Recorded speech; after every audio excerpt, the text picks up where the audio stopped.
서브이슈입니다. 인생을 즐겨라. 인생을 즐기려면 그냥 놀라는 얘기냐, 돈이 안 중요하다는 얘기냐, 그렇지 않습니다. 자본주의를 살면서 돈은 중요합니다. 여기서 인생을 즐기라는 얘기는 노동을 줄이고 쾌락을 늘리라는 얘기입니다. 노동은 하기 싫어도 해야 하는 일을 말하고, 쾌락은 스스로 하고 싶어 하는 일을 말합니다. 예를 들어 직장에 나가서 일을 하는 것은 노동이죠. 그러나 내가 조용한 도심의 카페에서 커피 한 잔과 함께 한글의 책을 읽으면 쾌락입니다. 한 번 사는 인생, 노동보다 쾌락을 늘려야 인생을 즐기는 것입니다. 사실 나이 들어서도 마찬가지입니다. 맛있는 음식을 먹고 좋은 집에서 살고 아프면 병원 가고 가끔 손주들에게 용돈을 주는 것도 행복입니다. 그런데 잘 생각해보면 이것은 모두 돈이 있어야 가능한 일입니다. 일단 돈이 없는 사람은 돈을 벌어야 하겠죠. 최소한 생활비는 벌어야 먹고 살 수 있습니다. 그러나 생활비를 버는데 만족하면 죽을 때까지 일할 수밖에 없습니다. 그러니 반드시 투자를 해야 합니다. 토마 피케티가 21세기 자본에서 말하려는 결론은 역사적으로 투자 소득이 노동 소득보다 높다는 얘기입니다. 그러니 반드시 투자를 해야 합니다. 그러나 투자를 할 때도 몸을 쓰는 노동 투자를 하면 안 됩니다. 예를 들어 부동산 투자를 하는 것이 바로 노동 투자인데요. 부동산 투자는 신경 써야 할 것이 너무 많습니다. 노동을 하는 것과 같습니다. 부동산을 타려면 반드시 물건지에 물건을 확인하는 임장 활동을 해야 합니다. 부동산은 한 개당 금액이 커서 은행에서 대출을 받거나 전세입자를 드려야 합니다. 세입자가 들고 나고를 파악해야 하죠. 사고 팔고 하거나 가지고 있을 때도 재산세, 종부세, 종소세, 양도세, 취득세 등 각종 세금을 챙겨야 합니다.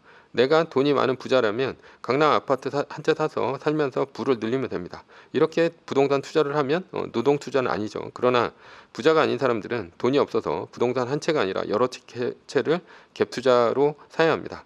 여러 채 갭 투자는 신경 써야 할 일이 훨씬 많아집니다. 부동산 투자는 노동 투자입니다. 그리고 상속이나 징역까지 생각한다면 부동산 투자를 하면 안 됩니다. 우리나라 사람들 대부분은 투자를 하면 부동산 투자를 하죠. 그러나 부동산은 나중에 자식에게 물려줄 때 자식 간 싸움이 날 수 있습니다. 왜냐하면 부동산은 쪼갤 수 없기 때문이죠.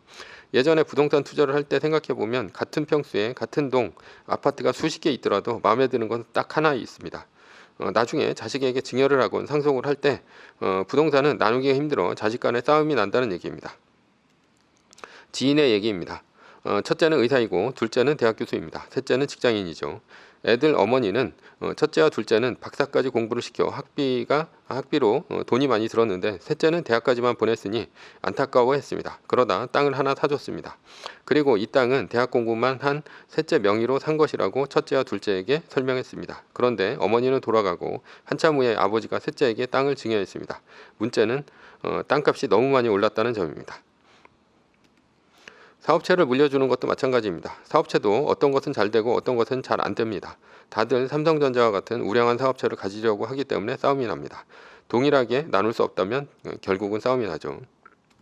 상속에 있어 가장 좋은 것은 현금입니다. 현금은 동일하게 나눌 수 있습니다. 그러나 현금은 주식처럼 투자 자산이 아닙니다. 그러니 증여나 상속의 대상으로서도 주식이 가장 좋습니다. 주식 투자를 노동 투자처럼 하면 부동산 투자와 다를 바가 없이 노동 투자입니다. 지인 중에 국내 주식을 하는 사람이 있습니다. 전업 투자자인데 아침 9시서부터 장이 마감되는 3시 30분까지 꼼짝 않고 주식창에서 트레이드를 합니다. 그리고 트레이드가 끝났다고 끝난 것이 아닙니다. 장이 마감되면 더 바쁩니다. 그날 트레이드 한 종목에 대해 점검하고 내일 트레이드 할 종목을 고릅니다. 이러면 하루가 다 갑니다. 웬만한 직장인보다 더 바쁩니다. 그러나 이렇게 몇십 년을 보내면 이 사람은 무엇이 남을까요? 이렇게 주식 투자를 하면 그냥 노동 투자입니다.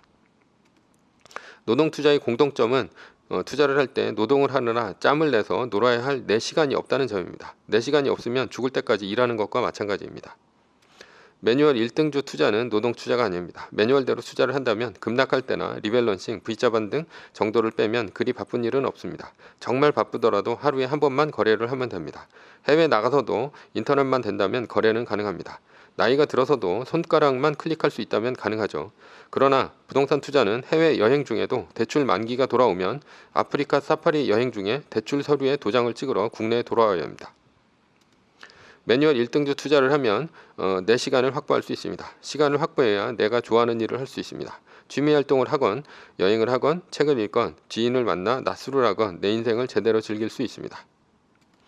결론입니다. 인생을 즐기라는 얘기는 돈은 매뉴얼 1등주 투자에 맡기고 시간을 확보해 쾌락의 시간을 늘리라는 얘기입니다.